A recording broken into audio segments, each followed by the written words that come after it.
Hi, YouTube. Greetings. That's the part where we're in limbo while we wait for Instagram, right? This is limbo while Instagram starts to get the feed, and now they have it, so we're live on Instagram. Awesome. What's up, everybody? Good evening, Hey. good evening, good evening. Welcome to another episode of Sawdust Talk. They haven't kicked us off yet. We don't know why they would, but they might. Who knows? We have an awesome guest tonight. We've got Justin from Campfire Woodworks. So we're gonna grill him about the good stuff. Awesome. Oh, and there we go. Sorry, my Instagram was playing through my other window, so I was getting a 30-second delay. But anyway, I'm Braden with Little Bug Woodworking. I'm here in Omaha, Nebraska. I do a little bit of everything. I've got a big new thing behind me now, so I'm excited about that. But mostly, I just wing it, and I do whatever the people on Etsy say, will you do this for money? That's it. TJ, what's up? I'm TJ with TJT Workshop in St. Louis, Missouri. Most of the woodworking I do takes place on a lathe. It is very cold in my shop tonight, so we're having another living room episode. It is also absolutely filthy in my shop. This week's project has been cataloging and appraising my entire collection of tools for my LLC. And I don't want to say that the number that it totaled up to made me queasy, but thankfully, if you spread it out over the 25 plus years of accumulating these tools, it's not that terrifying. Well, they're all free. They're all a write-off. That's how that works, right? And you got to calculate depreciation too. Like those tools are definitely worth pennies on the dollar at this point. In fact, if you don't need them anymore, just let me know and I'll be happy to buy them off of you for 30, 40, 50 cents, whatever it is. Yeah, that's where to put them for, right? I know where to put them. Before we get going, we want to thank our sponsors, Surf Prep and George Supply Co. Surf Prep is the best t-shirt company that happens to also make sanding systems. So if you need good t-shirts, Surf Prep's the place to get them. Also, make sure that you use code Sawdust Talk to save 10% on their website on everything there. And then George Supply Co. I mean, let's be honest. It's cool maker swag and CA glue. Like, it's a match made in heaven. So, special thanks to our sponsors. We love them. Justin, what's up, bud? Who the heck are you? Oh, who am I? I am Justin from Campfire Woodworks. I make stuff, a lot of stuff. I'm making a lot of stuff this week. It is, I'm in smack in the middle of my Christmas rush, and it's killing me. We were just talking about before that I had 3 messages today already. People asking me if they get their products before Christmas if they order today, and my answer to them is you'll be lucky if you get it before New Year's because it's not going to happen.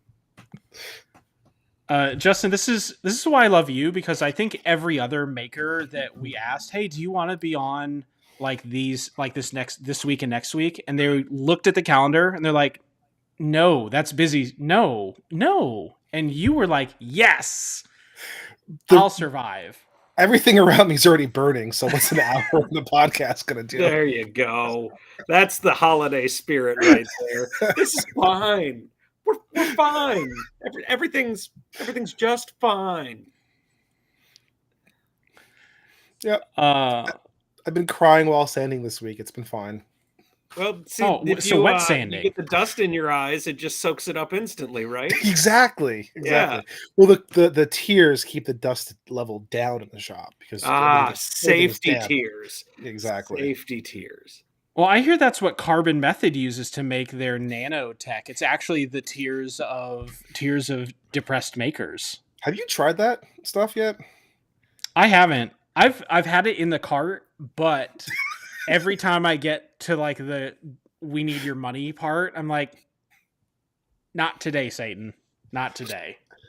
I might do it. I might do it after this holiday rush. I've been using the T9 Bow Shield stuff, and I think I'm going to give the Carbon Method a shot. I figure if it's good enough for Cam, it's got to be good enough for my nonsense. But I do a lot of outdoors, like I do a lot of cornhole boards and things like that. It just feels a little bit overkill for that stuff. Yeah, but it'll keep your table saw looking real nice for quite some time. That's Yeah, see, true. I have this system where I leave green pieces of like red and white oak on various metal surfaces, and then I take a close quarters drill with a 2-inch sanding disc, like the Velcro part, and then I just stick a green Scotch Brite pad on there with some WD-40 and go ape on it, and that's why So all of my metal surfaces are now buffed. So do you know that the day after I put my saw stop together, literally just the very next day, my first full day of use on my saw stop, I worked with the garage door open, and it was like June or July, I think. And all of the cool air went out, all the humid air came in. I closed the garage door, turned the AC on, and left the shop. When I came back the next day, I had condensation all along the fence that fell onto the saw stop table, and I have still to this day 2 streaks stains on the cast iron. I got to enjoy that thing for one day before I rusted it. I think that's the thing that's kept me from getting a saw stop is like I feel like the pain of dealing with something going wrong with that is like you got to balance that out with, do I keep my fingers? Do I keep my sanity? Fingers, sanity. And it seems like everybody has some sort of like moisture is just magnetized to it because everybody has a moisture story. It's the first time it's ever happened in my shop, and the last time. It hasn't happened since. It just, for whatever reason, the sawdust gods hated me, and wanted to put rust on my saw stop. I got it out though. Like it's there's no more brown. It's just like you could see like that darkened cast iron where those streaks used to be. It's like getting that first scratch on the car though. Like they wanted to make sure that you were going to use it, not just stare at it. So Yeah, okay, so you put the saw stop together and then you throw a baseball at it and you just get that out of the way, right? yeah, I mean that's what I do with just about everything in my shop. I got a buddy who does that with his motorcycles. Throws a baseball. I mean, I resonate with the car thing. My black Jeep has pinstripes all the way down both sides. It'll never buff out. Yeah, but you With pay my extra for those branch and twig streaks, right? Yeah, I mean, if I ever sell it, it's a premium. It's pre-weathered paint. Yeah, Is it's what a I call that. patina. It's a It's patina. a patina. well, I mean Jeeps are one of those things where like you can kind of get away with scratches and stuff. And I recently sold my Wrangler and it was the same sort of thing. It was pointing at damage and being like, that's proof that it can do this, and that's proof that it can do this. Did that work when you were trying to sell it? It did. The problem that I had was, so my Wrangler was built strictly as a rock crawling machine. So big tires, and it was meant to go slow and stay dry and all that. Weird And the flex, guy I but was okay. talking to, oh yeah. The guy that I was selling it to was like way out in the farmland in Nebraska, which isn't as far out. I mean, and it's Nebraska. But anyway, he was way out of town. And he told me, he's like, yeah, so I'm looking for a good Jeep that I can sink in the river. And I was like, I'm going to be honest, this is built for almost exactly the opposite of what you're looking to do with it. Like, so I had, they're called boat sides, which maybe that was the problem. But they're holes in the tub that like go to 45 so that you don't hit rocks on your rockers. So there were literally like body length holes in the body that water would just come right in. And just bare metal everywhere.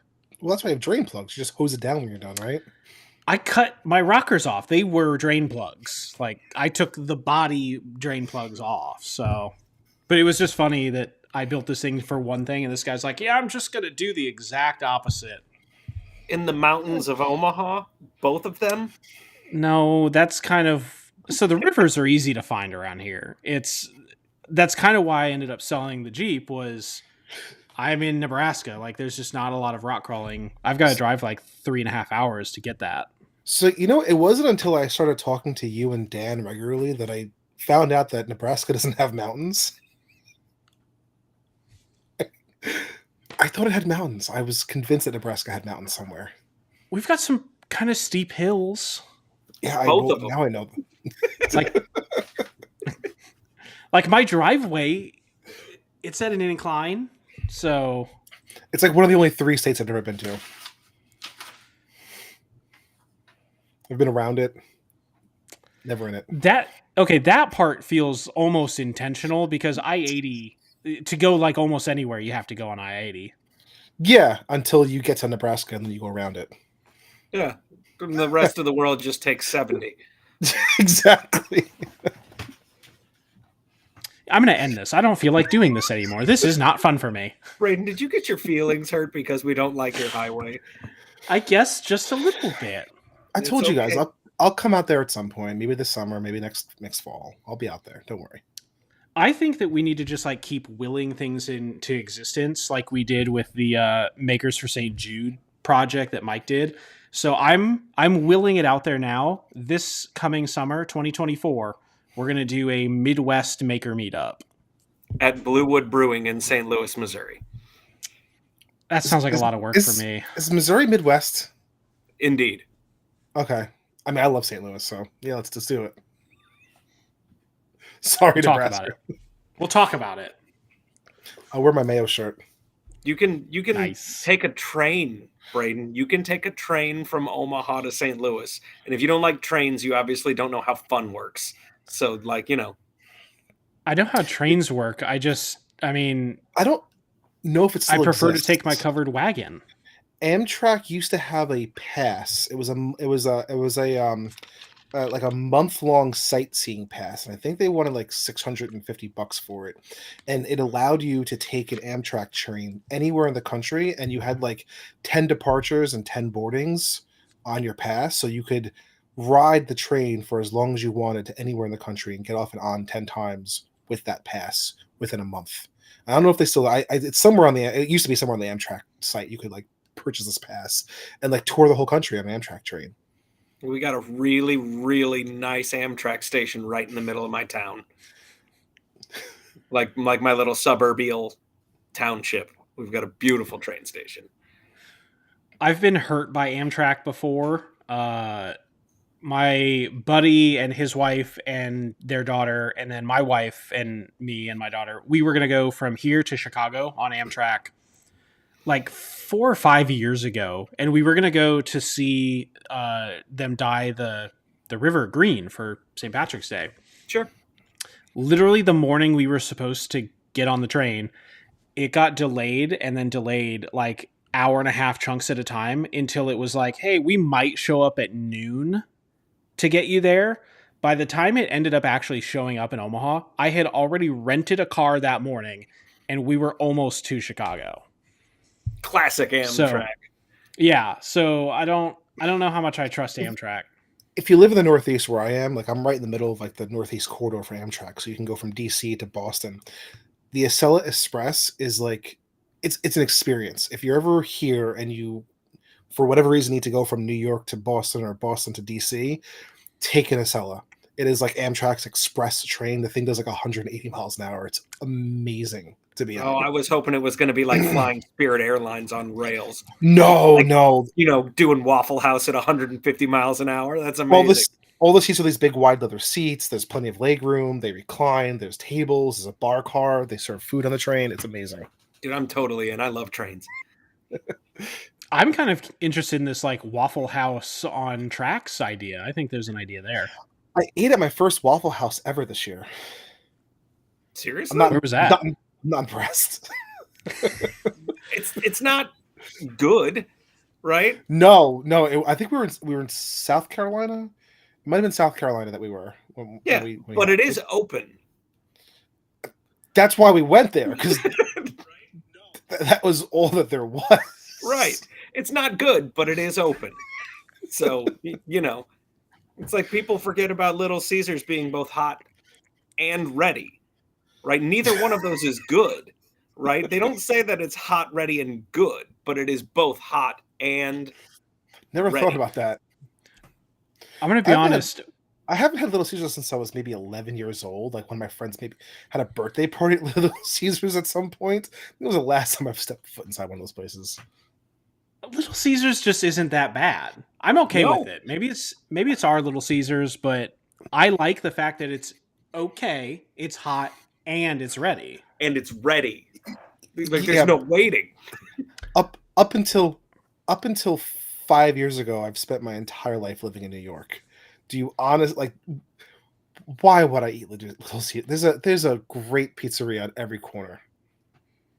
Yeah, no, that's where the real pizza is. We're in the Midwest, bro. Right?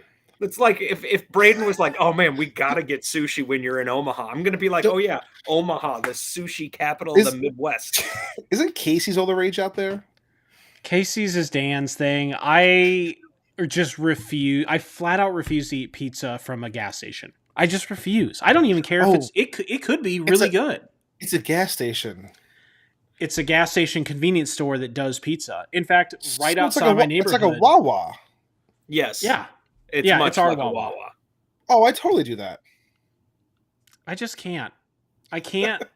Like the Wawa fact that on the app, on the Casey's app, you can like pre-order like all your options. It's like a restaurant where you can pick up your food. I just refuse to accept that a gas station and that level of cleanliness that I kind of want from a place preparing my food, they're not intersecting. Especially at Casey's. I'm just throwing that out there. Are the people that own Casey's and Wawa like the same people? Because like Wawa has that same app where you can pre-order your hero and then go pick it up at the gas station 10 minutes later when it's ready. When you said hero, you mean like a sandwich, right? A sub sandwich. Yeah. What do they call it in the middle? A hoagie? No, I'm agreeing with you. I just want to make sure that it wasn't like you pronounced the word gyro really weird. Those are the ones with a G, and they got meat that spins. Those are Greek. Yeah. I'm here to get my Greek food, my hero. Oh, that's wrong. So anyway, do you guys want to talk about like a shop? Like I feel like I should talk about like. Bro, we got nothing but time. Oh, okay. Nothing but time, and we're all freaking out about delivering before Christmas. So, like, I want to inject levity into your universe, and I want to distract the three of us from the fact that like we could be making messes and getting awesome, but instead we're hanging out together. I could be in the shop right now, and I'm not. I have anxiety. This is hurting. Not being in there.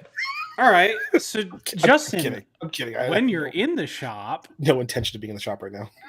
What kind of stuff do you make? Because you make like a pretty distinct niche of stuff. Yeah, sometimes, occasionally, my bread and butter over the last couple of years has been mostly like super nice, well made, end grain butcher block cutting boards, and then shadow boxes and display cases. I think I sell and I make more of those than anything else in the shop. But recently I've been doing more work with restaurants and hotels and doing custom service pieces for them. And that has been much more fun to do all these one-off custom projects. And so that's the area that I've been moving into recently. What does a custom service piece mean to you and for the people who may be on audio version? So say a restaurant wants a display for this new dish that they're coming out with that's like a steak with some sort of like side dish, and they want it all to come out on a very specific type of plate or butcher block. So I would design a block that has the steak on one side and then maybe a little groove for whatever dipping sauce or side dish that comes with it. So like it's a custom thing they want to serve whatever dish that they're having in the restaurant. Is a sauce groove different from a juice groove? Well, like it's a groove that holds like a ramekin, so you can put some sort of sauce or side dish in there. Not like a groove around the board that keeps the meat juices from falling onto the table. Not that. But yeah, we got to make sure that the ramekin is, captive. Meat you know juices. What the ramekins? Yeah, runaway ramekins. Come on, what do you think this is? A '90s punk band? Come on, we don't need that. Runaway ramekin. Oh, I'm gonna Google that. Has that been taken? I gotta buy the domain real quick. So when all of us just decide we're done making, let's all get together. We're gonna form a maker punk like '90s tribute band. Skip the bass. I'm playing ukulele in this band. Slapping the bass. No, I'm slapping the ukulele. Are you kidding me? Yeah. Again, I play an upright bass and a ukulele because when your instrument has more than 4 strings, it's super overwhelming. Anything more than 4 strings confuses the hell out of me. Okay. I played cello for most of my life. So yeah. Cello, bass, and ukulele. 4 strings is my limit. If you give me a 5-string bass, my hands catch fire. I can't do it. But yeah, so again, ukulele is basically the top 4 strings of a guitar. And a bass is the bottom 4 strings of a guitar. But when you put the 6 strings of a guitar together, does not compute. Doesn't work. I'm a big fan of Brushy One String, the guy on YouTube that just plays guitar using one string. I mean, You guys heard of like this? the presidents of the United States of America played instruments that were tuned weird with like 3 strings instead of 6. Millions of peaches for me. Indeed. Still one of my I'm pretty sure my guy is Jamaican, and before he became YouTube famous was homeless, so I don't know if we're talking about the same people. Probably not. I mean, I grew up in the late 90s, early 2000s of punk and emo music, and so most of the bass lines that I learned how to play were one string, one note anyway. Sometimes I'd go crazy and play like a Blink-182 song, and it'd be like four notes over and over again, the same order. Yep. I'm just imagining emo Justin. Just Oh my God, Justin, if you had an emo-ver and you were like, these cheese boards are just so hard. it's not a phase, Mom. The podcast people won't be able to see this, but like because I have this big mohawk fro thing that is pressed out from my hat, I could technically. He's gonna get the flat iron out and just. You guys don't understand. It's not a phase. I liked camping before it was so mainstream.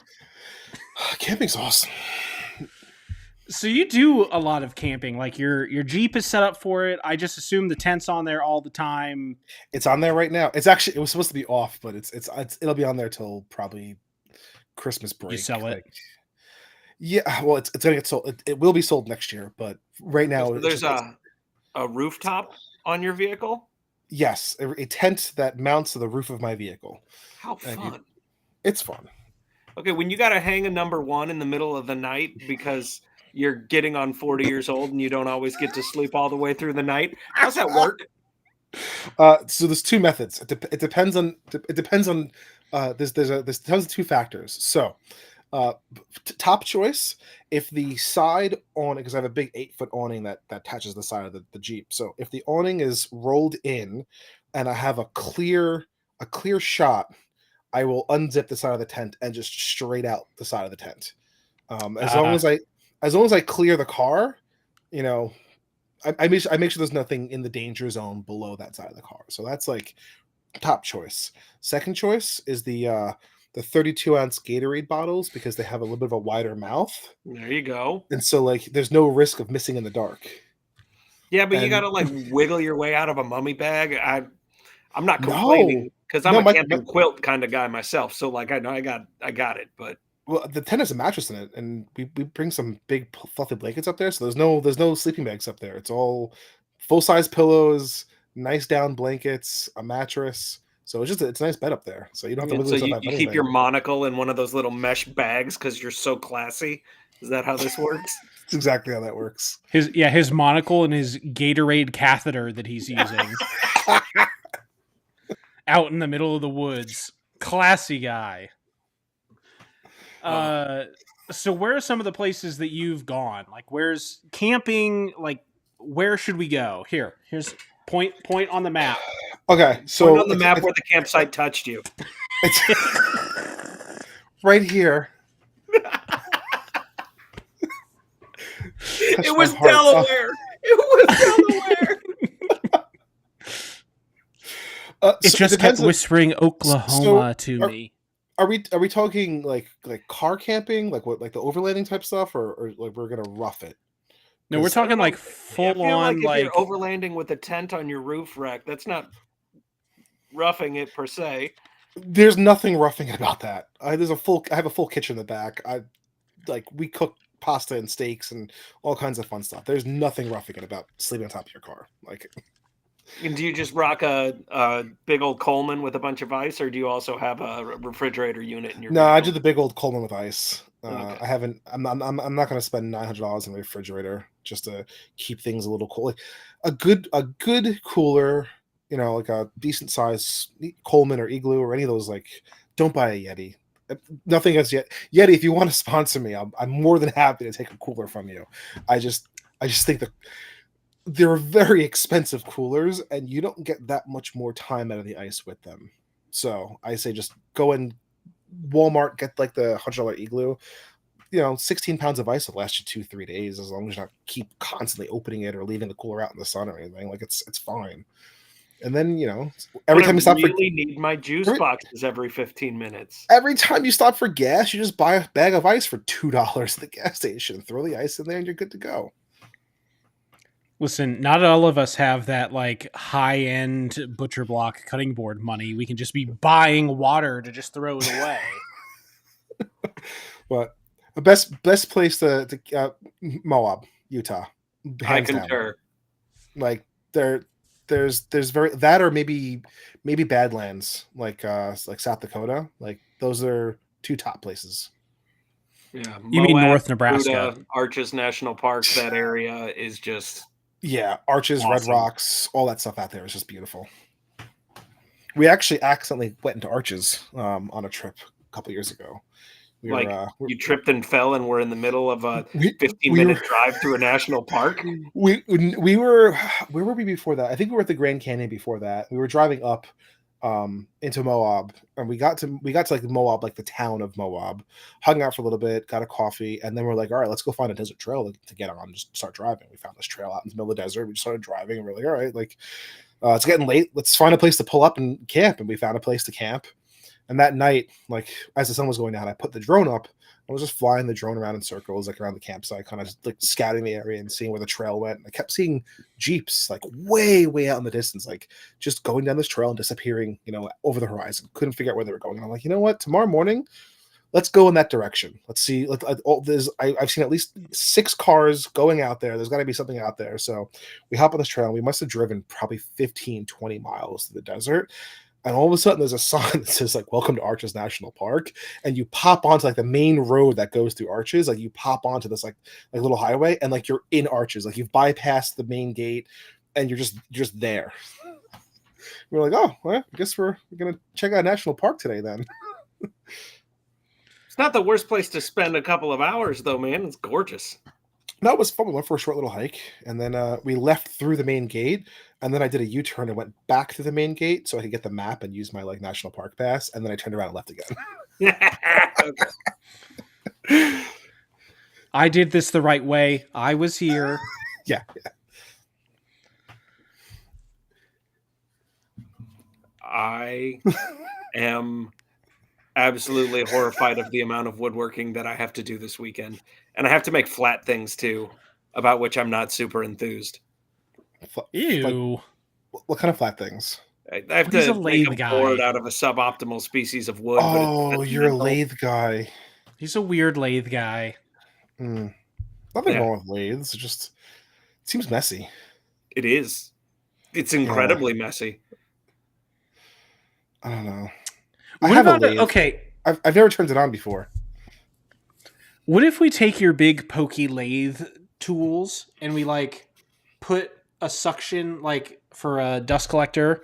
These are weird hand gestures, I realize that. On the end so that like the hollow point sucks it straight through. Would that help? Well, Did we the just thing solve is that, lathing? like, it's kind of like a snow shovel, okay? And like it's got a cutting edge, but then it's got this ramp to shoot the wood places that are not your face or directly under it, right? Because it's U-shaped like this, right? So you cut along this edge. He said, making hand gestures. I'm making my hands into a V for those of you who are on audio. But yeah, and then the wood chips slide off, and then they ramp off the side, and they go flinging across the shop. That's fascinating. Yeet. Indeed. So you use gouges. You don't use those carbide tipped tools. So there are reasons to use carbide tip tools.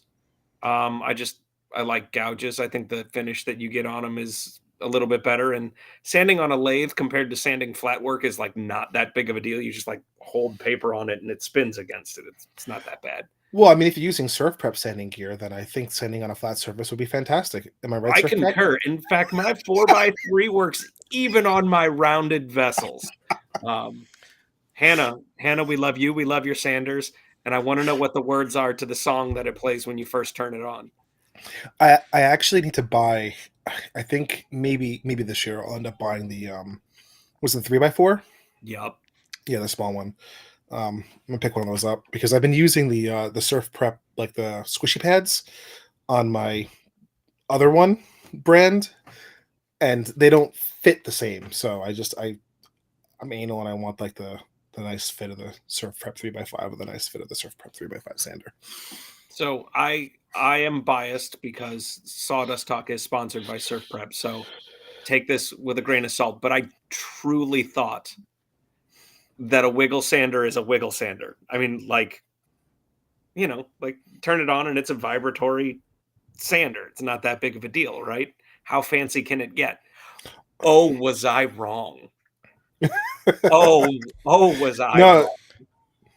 I think I honestly think that anytime, because I was using the Makita, like the 5-inch Makita Orbital, which is a fine sander. It's like an $80 nice random orbital sander. But when I made the move from that to like the Merca that I have, like whenever you go, whether it's a festival or a Merca or the surf prep, like when you go from the $80 sander to a $500 sander, it is just a world of it. Like you didn't know how pleasurable sanding could be until you've used a sander that you really enjoy using. Yeah, it sings to me when I turn it on, and then like the idea of isolating vibrations at your hand from a vibratory sander, like that's what it does. It wiggles, right? Yeah. It's black magic. It's wizardry. It's sorcery. And Hannah and their team are fantastic at producing a product that makes me kind of giggle every time I kick that thing on. It's a delight. It is incredible. Every once in a while, I kick up the Merca every once in a while for doing some the Makita every once in a while for doing some like weird jobs. I just want to use like the 5-inch the orbital that I have, and after using it for 10 minutes, you have that weird like sensation in your hand where like it's like vibrating. It's weird and numb. Like you don't get that with good sanders. Not your baby hands. Not my baby hands. I have superpowers. No, it might just be nerve damage. Yeah. When you push your fingers together, you can kind of feel your fingers still moving. It's a fun sensation when you've been sanding for like 2 hours. The old stranger hand. Oh, come on.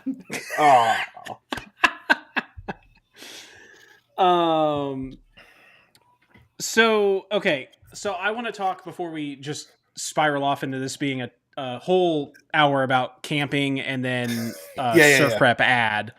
I want to hear a little bit more about how the high-end brass and stainless steel cutting board feet business is. I can barely keep up. It's doing phenomenal. I didn't think that I'd be where I am right now with them. Like when I first started down this road, because I had the idea of doing like the first idea I had was I wanted brass cutting board feet, and it wasn't like I hadn't seen them anywhere. It just I just wanted something that wasn't plain black silicone cutting board feet. I wanted something that was cool, that would elevate the boards, make them look a little nicer, like figuratively and literally elevate the boards. So I went online. I ended up finding these turntable isolation feet that came really close to looking like and functioning like the cutting board feet that I wanted. I bought a couple of them and I tried them out, and I wasn't happy with them. Most of them are like anodized aluminum. So like I couldn't find anything that was like solid stainless steel, solid brass, like through and through. Everything was either like powder coated or anodized or felt cheap, or was like there's a bunch of chrome ones that were chromed plastic that I found. Like no one was actually putting time and effort and money into them. So I ended up I ended up on my CNC, and I cut a bunch of like kind of samples. Like I was trying to figure out like a size and a shape and a style that I liked.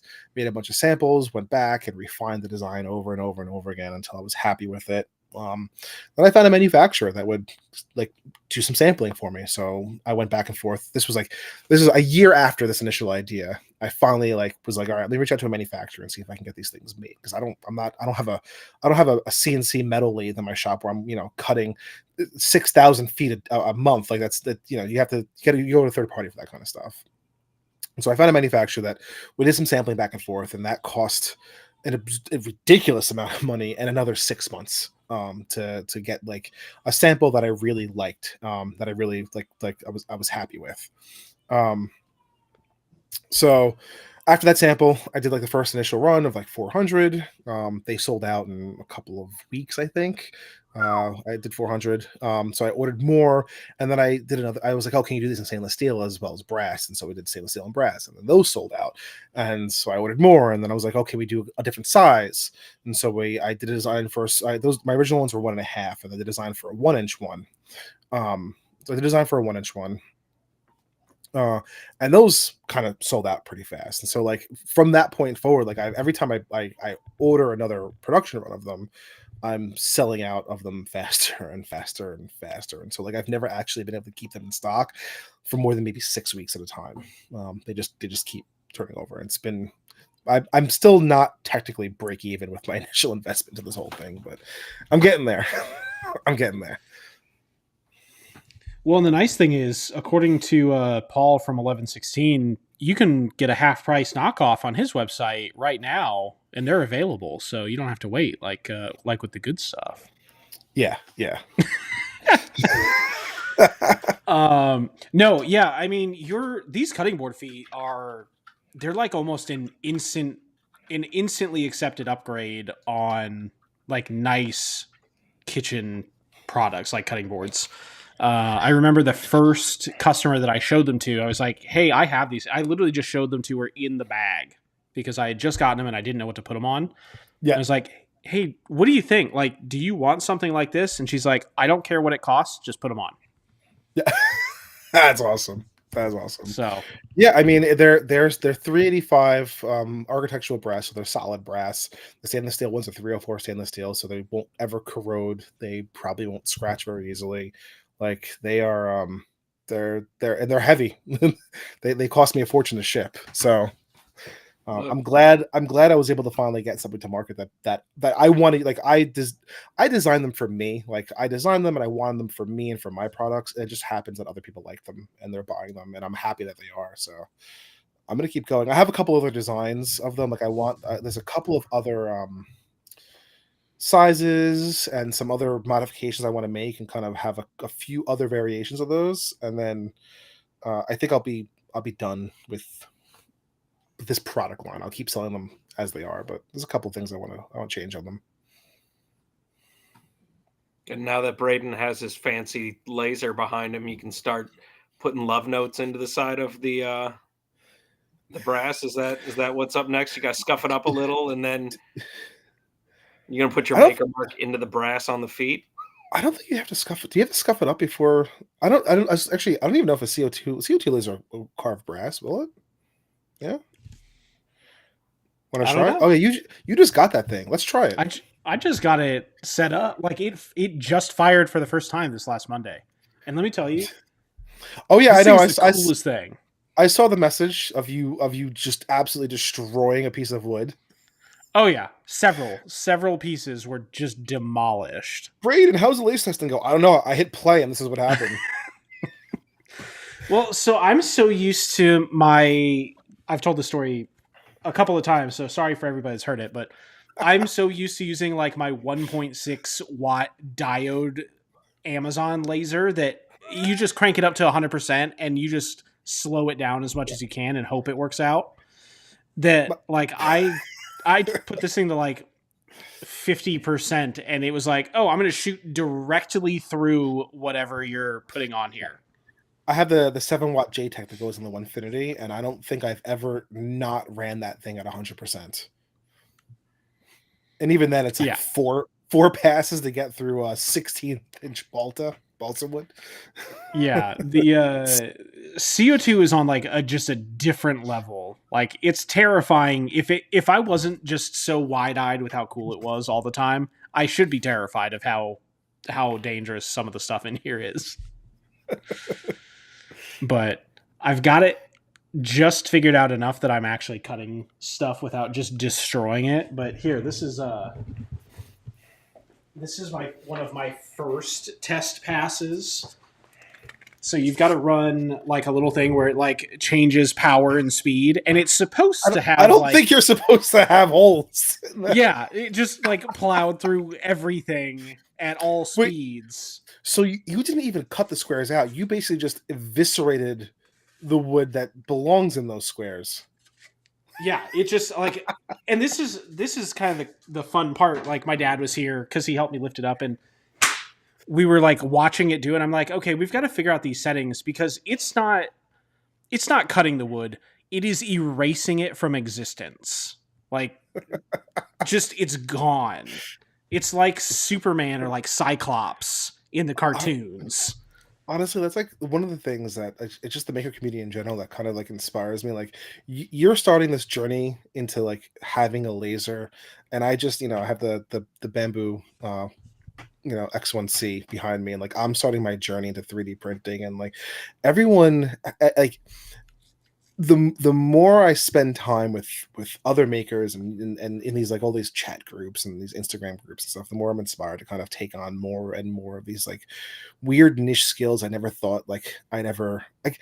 If you had asked me a year ago if I'd ever have a 3D printer, I'd be like, no, like I'm a woodworker, like. But then I see all you guys with the 3D printers, and I'm like, oh, it's so cool. I want to 3D print stuff. And I saw you guys with the lasers and CNCs. I'm like, oh, I want a laser and CNC stuff. And like, I have like I remember you were texting the group a couple of nights ago, and you were like, oh, like how do I do this in the laser? Like, well, how do I set this up? What are that? And it's like, it is so cool to have just a community of people around us that like are happy. Oh, I'll send you the file, or I'll let me come over and help you rebuild that thing. Just give me some beer and pizza. It'll be fine. Like. Well, yeah, and that's the thing that I love about the community, and that's why I like doing this and introducing people to the community everywhere that we can. I mean, we were on the stoop. Were you on the stoop this last week? No, I missed it. Okay, so I was on the stoop, and Pete was on the stoop, and I was messing with the laser while everybody was hanging out. Also, anybody that's not on the stoop or hasn't checked it out, it's a maker hangout every Saturday night that starts at like 8 Eastern. Yeah, 8, but it picks up around 11. Like that's when it like really starts getting fun. It's like a calm nightclub.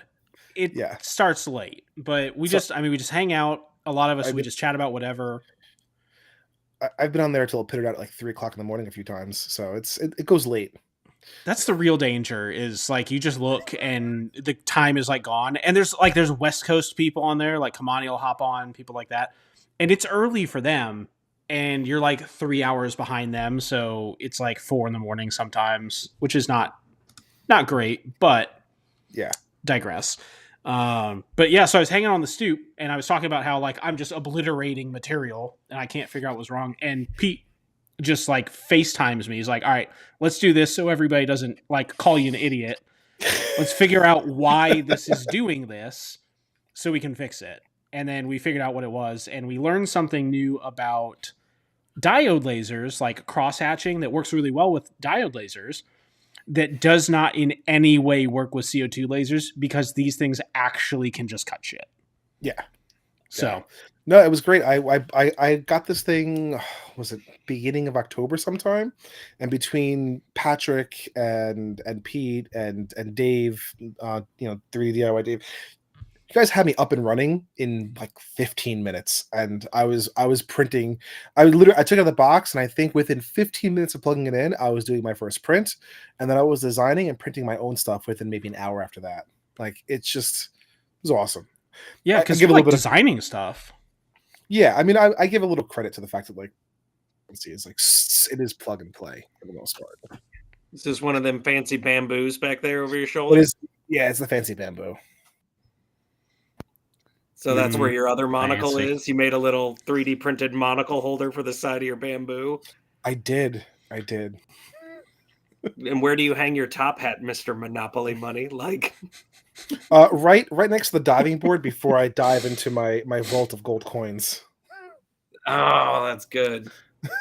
Old Scrooge McDuck. No, not Yeah. Scrooge.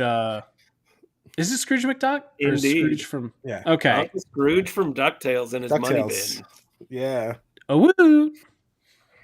DuckTales. Oh woo. So what has your journey 3D printing been like? I mean, what you just decided to try it, or how'd you get there? I jealousy. It was just absolute just FOMO. Everyone else had one, so I needed one too. No, it was honestly like I there's so many like little shop jigs and things that I had ideas for that I wanted that I'd rather just over the long run. Here's my justification is I'm going to save money. I have that. If you can't see the air quotes, I'm going to save money if I just go ahead and buy the 3D printer rather than paying other people to print it for me. That's my justification for buying it. But yeah, I wanted to make. I didn't get like there's plenty of people who like make bank like printing out stuff, and that's like their business is selling 3D printed products. Like I really did just get it, so like I print stuff out for myself, like little jigs and things that I want to make. I'm actually in the process of designing this really cool cam clamp for my CNC. And if it works, I'm going to sell the file and not the actual product, I think, just because I don't want to be a 3D printer. You don't want to But- be a 3D guy. There's enough of those. It's not, I have one printer, so like how much am I really going to produce on one printer? You know, Yeah, but it's a bamboo. It's got ludicrous mode. it does. I did ludicrous mode on one print one time, and it came out okay. It was decent quality. It sounds like the printer is going to destroy itself, and that is terrifying. You know, like I'm used to a CNC. Like even my CNC at like 200 inches per minute, like running at full speed, the 150 doesn't go that fast, right? Like there's times where I'll hit a carve and I'm like, whew, that's a little quick. I should slow this thing down. But like that compared to the speed of the printer, it's just it's oranges and apples. Like there's no comparing how fast this thing goes. There's actually a ludicrous mode on the bamboo printer. Yeah, there's a ludicrous mode. It's like what 200%. I have now also acquired FOMO. Congratulations. You've ruined Christmas. Christmas is ruined. TJ is now a preemptive 3D print guy now. Well, no, like there's that's right. You do have those. And then there's a resin printer. He's a preemptive bamboo fanboy. You'll get a bamboo eventually. Everyone will, I think. It's kind of like it's the way that everyone has a 150 at this point, right? Like you're just gonna get one eventually. Well, and I mean, I'm gonna be honest. If a guy named 3D DIY Dave tells me to buy a bamboo when it comes to 3D printing, I'm gonna buy a bamboo. Yeah, exactly. I think too, like it's a natural progression, right? Because I already have the CNC, I already have the laser, I'm already on Fusion 3D modeling. Like, why not have the 3D printer? I already have the programs I need to do that stuff. So it just made sense to have one. And I'm gonna be honest. I convinced myself that I was going to get it because I was going to get hold downs for my CNC. But really the thing that really sold me, I have a child. I was going to be able to print toys instead of having to buy toys because let's be honest, like I get on Amazon, I want something, I hit buy now before I even register that I'm thinking about buying it. I'm exactly the same way with my daughter. Hey, Dad, I need a new Paw Patrol toy because the new movie came out. I'm like, makes sense to me. Let's go get it. They ridicule us as parents in the movie with a backhanded apology for coming out with new merchandise. I did. I loved it in the first one. How did we pay for all this? Officially licensed merchandise. Sells like hotcakes. I did one of the first things I printed was my kid a toy. So that's the first thing I printed was a print in place like articulating elephant. So I printed a large green turtle using the green filament that came with the bamboo. The print in place like articulating stuff blows my mind. That is, I haven't done one yet. I need to try that out. I want to buy some make filaments, your like do the brain dragon. wrinkle a little bit extra. Do like an adjustable wrench that's print in place. Oh, that sounds Yeah, fun. they've been around for forever and ever, and it's not like it's it's got all the torque Q that it can supply being made out of PLA. But at the same time, it's like really fun to pump that wheel and make it go. I wonder if But yeah, could you blow that up to like Dave's like ginormal printer? Could you increase the size of that and then print a giant print in place wrench? Yeah, you could probably print it to where like just the head, so that you could get like full volume, and then do the handle in pieces as well. You could probably get Oh, that I, sucker. I have some phone calls to make after this. yeah. Ooh, or Dovetails and some CA glue to hold it all together. You're gonna be in great shape, man. Yeah. do it like a reverse katana sword, like he's been making. So instead, you've got the adjustable head, and then you just like flip the bottom out and like kick flips out a handle. That's how you get the ladies, kids. That's how. Yeah.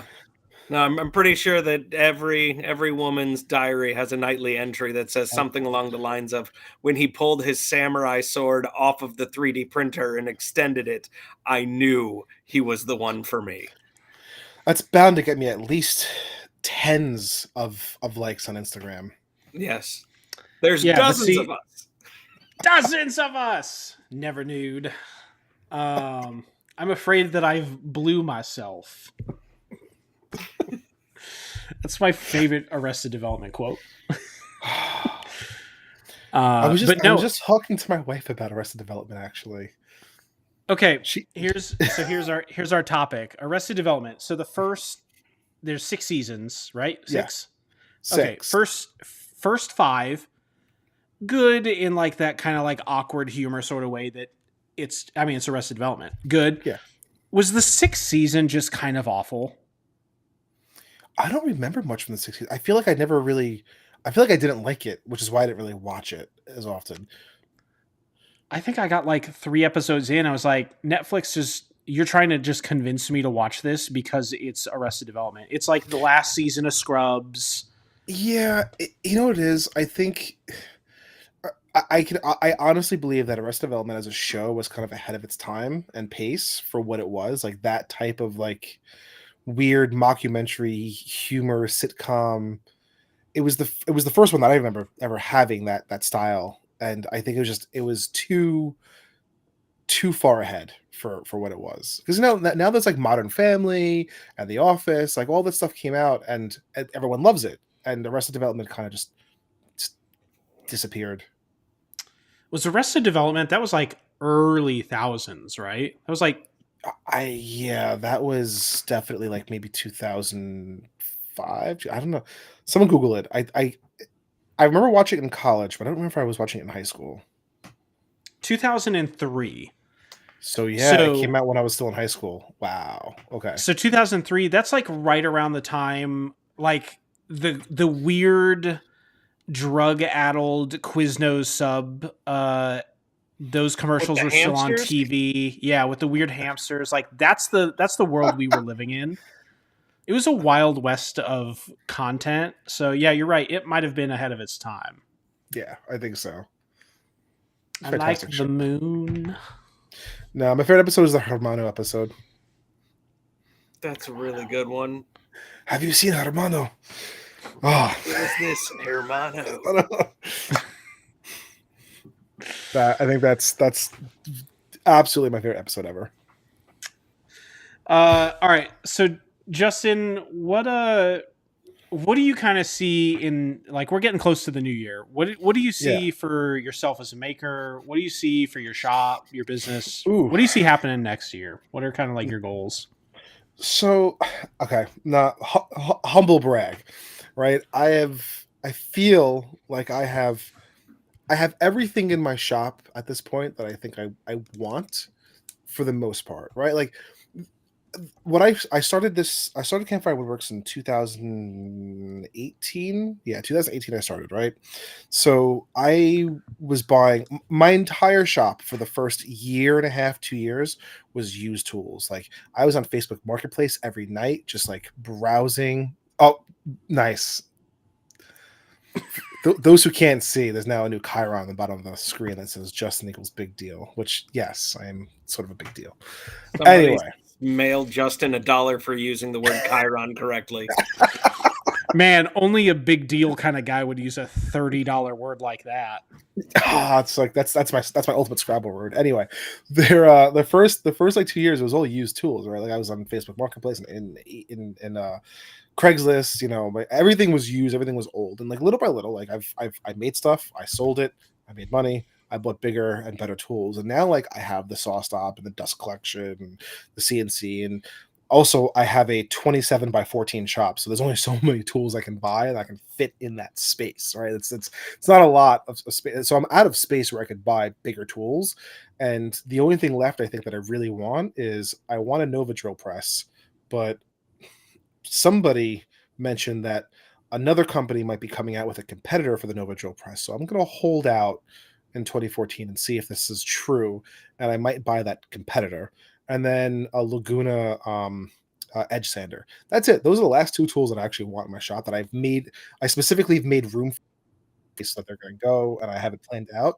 But besides that, like I'm kind of done with that stuff. So like 2024 will be the first year that like I can concentrate on like refining my process. Like maybe I can get into some more hand tool work. Maybe I can like do some more interesting, cooler, longer term projects and not really worry about like having to make money to buy the new tool or there's no other priority other than like making in the shop. So I'm like looking forward to concentrating on just like working in the space that I've managed to build for myself there. That's what 2024 is gonna be. And obviously, like, growing. I definitely I'm here to make money, so I'm definitely gonna continue trying to grow the business part of things. But I do, I wanna have more fun in there and not feel like I need to, like, keep up with the Joneses with all the stuff that's in there. What a place to be. Although I give it by like October of next year, we're going to see Campfire Woodworks is like, so I bought this 5x10 CNC and now I need to figure out how to fit it in this garage. Never gonna have. There's no room on my property for anything like that. Like it's just the only way that I would invest more into like tools and growing the shop is if we decided that we are gonna buy another house next year and move, and I had like a larger space to build a shop in, and then I'd obviously fill that space. I'd get a second bandsaw, maybe a couple of the fun little tools. How nice would it be to have like a like a like a BX18 for like resawing, and then like I keep my like 14 and keep like a 1/4 inch blade on there for like small cuts, and just not have to ever change blades out again in the middle of a project because I have to do two different kinds of cuts. That would be an amazing feeling. I know That's exactly what you're describing. I recently put a 3/16 blade on my what is it? My Laguna 14, not BX. My Yeah, Laguna slow the, four, breaking. the 14 the 1412. Yeah, 1412. 1412. Yeah, sorry, yeah. I got two Laguna lathes, and they all got numbers too. It's just the naming conventions. I wish it was just like the Charles and like No, the Marcel and like Laguna's naming convention is really good now. Like, because like their planer is the PX, their jointer is the JX, their bandsaw is the BX. So there's a oh, theme. with your See that? fancy disc brakes. It's just a bicycle disc brake in there. There's nothing special about it. If you've Well, ever and the ridden 14 a cheap mountain bike from Walmart, it's the same brake that's on that. I'll put my own damn disc brake on then. That's fine. I might cheat. You know what? I would love to like just go to a bike shop and get like a hydraulic disc brake kit and just like switch it out for like oil filled hydraulic disc brakes. I'm going to figure out how to get a semi truck J brake on mine. Every time it stops, time like, to stop the big. you just gotta get you gotta get a Laguna dust collector with the auto clean. That's a fun. That was a fun first time plugging that thing in, not realizing that it does that every 20 Does it seconds do or like whatever. does it do like the reverse air to It like shake out? It scared the crap out of me the first time I plugged that thing. I didn't know it was happening. So like like if you from what I understand, if you cut the power and then actually physically plug it back in again, what is that a thumbs up on my screen? That's weird. Somebody you cut liked us. That's wonderful. Right? Oh, that's Wait, awesome. if we do it, it does it. Oh, that's fantastic. Anyway, that's a Enough good for thing. me. If we so if the first time you plug it in, or if you unplug it and plug it back in again, when it's like power cycling, it auto cleans. There's a for those of you who don't know, the P-Flux series of dust collectors from Laguna, the P-Flux 1, 2, and 3, they have an auto clean on the HEPA filter, and it's basically just this little pole with these paddles in it. Every time you shut down the dust collector, and then I think it's like every 10 minutes or every 5 minutes while it's running, it hits it slaps the pleats around for 20 seconds, 10 seconds in one direction and then 10 seconds the other direction to clean off the pleats as you're using it. I didn't know it did this, so I plugged it in the first time, and all of a sudden in my shop you hear and I thought the thing was I thought I had like wired it wrong, and it was like running backward. I couldn't figure out what it was doing. I never heard it actually. I knew that it had an auto clean feature. I didn't realize how loud it was. It's a really weird experience. Now I'm used to it. You'd never heard the pleat beater. That's a fun word to say. Well, I've seen the one from like Grizzly with the crank on it. You crank it around like that one, but it's not. Yeah. It's you're doing it right. You're grabbing that handle and you're twisting it around and knocking the pleats. This thing just does it by itself whenever it damn well pleases. See, I just exhaust my dust collection out the shop wall, and yeah, but how do you keep your shop hot or cold? What he's mean, inside. Like he's inside right now, so he doesn't. Yeah, but like if I like the P-Flux 3 is like 3,800 CFM, and I have like a 14,000 BTU heater and a 14,000 BTU AC in there. I could empty all the air out of my shop in like 45 seconds. So if I was venting out, like I would never be able to heat or cool my shop. Yeah, but if you're welding in your shop and you're making all kinds of noxious fumes, awesome.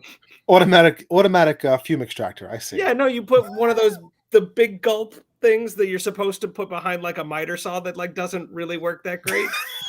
And because we're talking miter saw dust collection, it's like it's a cute concept.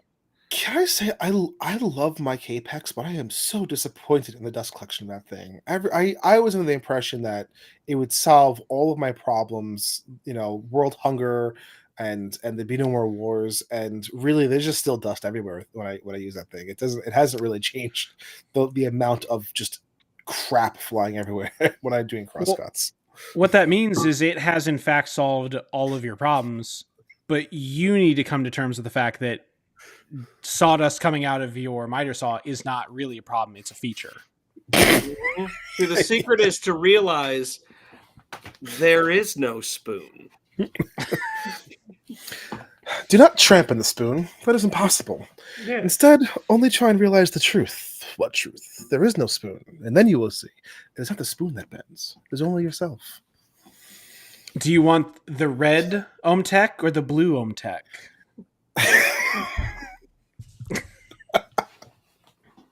Oh man. I may have seen that movie well over 100 times. Just so you know. Dude, when that movie came out and was in theaters before it had been just completely parodied into the ground, it was amazing. I think I saw it at 6 or 7 times in theaters. I think I went back with my friends like every other day. We did a 2-for-1, when you're 16, 17. We don't talk about how to do 2-for-1 at the movie theater.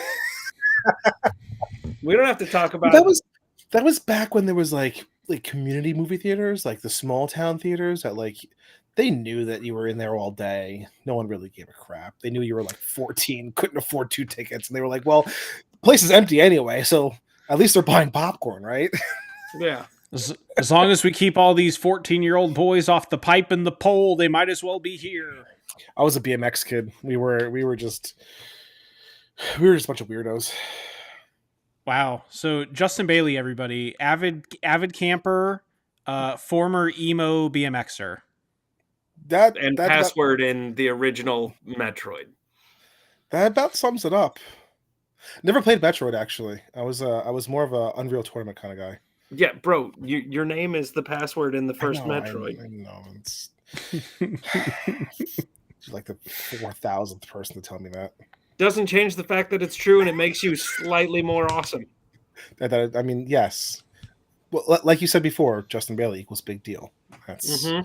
Yeah, we had a Did you Kylo that know? reminded us. See, it's right Did you there. know that I came before that? They actually that cheat code was named after me. Yeah, I'm not surprised. Yeah. You got it going on Bossa Nova, man. Like Yeah, I believe you. my parents knew that the game developers. They were like, you know what you got to do? You got to put this kid's name in the game somewhere. That works for me. Okay, well, boys, this was a fantastic show. I've had a hoot and a toot of a good time. Justin, you've seen the show enough times to know that at the end of the show, I put our guests, into the hot zone, and I ask you very politely to give the children who are listening on audiobook or people who are following along or any of us viewers on YouTube live or Instagram a thought or a motivational quote or a reason to kick our shops open and actually do all of the work that we have been procrastinating for the last hour and secretly freaking out about on the inside while we giggle with our maker friends. What would you like to share with the other kids at school? There's so much knowledge that I have in all of my wise years on this earth. I don't know. Like, listen, it's not a big deal. Like, this is whether you're in this as a business or as a hobby or anything else. Like, it's not that serious. This is supposed to be fun. Don't beat yourself up, or don't buy into the FOMO either. Like, everyone got started somewhere. Like, I don't care if you have 100,000 Instagram followers or a million Instagram followers or 10 Instagram followers, or you just glued up your very first cutting board ever and you used plywood and brad nails to do it. Like, it doesn't matter. Everyone starts at some point somewhere and they figure it out along the way. We've all been there. We've all done it. I was there. You guys were there. Like, you know, it's so, like, just ignore all the BS. Don't buy into the hype and compare yourself to the other makers that are out there and well established. Just have fun with it. Do your thing. You'll learn. You'll figure it out. If you don't know something, Google it, YouTube it, message somebody. Pick someone on YouTube or on Instagram that you follow, you admire, and reach out to them. Don't be afraid of that. Like, the community is always there to help. Just keep going. You'll figure it out. It'll be fun. I love That's it. I love it. Well, thank you everybody who was here for the live for joining us. Special thanks to our sponsors, George Supply Co. and Surf Prep Sanding. You know the bit about them. Terrible makers of like tissues, though. Like, none of the products make good tissues, but they're good at what they are meant to do. George Supply Co. might be able to print on a hanky. Oh, that's a good idea. We should do Sawdust Talk hankies. Maker hankies. Next big idea. But thank you everybody for joining us. Justin? Ascots. You got to print out ascots. Yeah. People don't wear those enough anymore. And I think that's what you need to do. Bring it back. I feel like Fred killed it from Scooby-Doo, man. I think that's the problem is you've got like such a wide window of ascot. You've got Austin Powers and you've got Fred from Scooby-Doo. Like, not enough role models out there wearing them, honestly. Like, we need more role models wearing ascots. Come on, Drake, get on it. But Justin, thanks for joining us. If you are watching this now, or if you want to listen to any of our old episodes, you can find them on Instagram and all of the other apps. I've just given up trying to figure out what they all are, but we're out there. Spotify, Apple, the good stuff. So, but with that, we will see you guys next week. Bye-bye.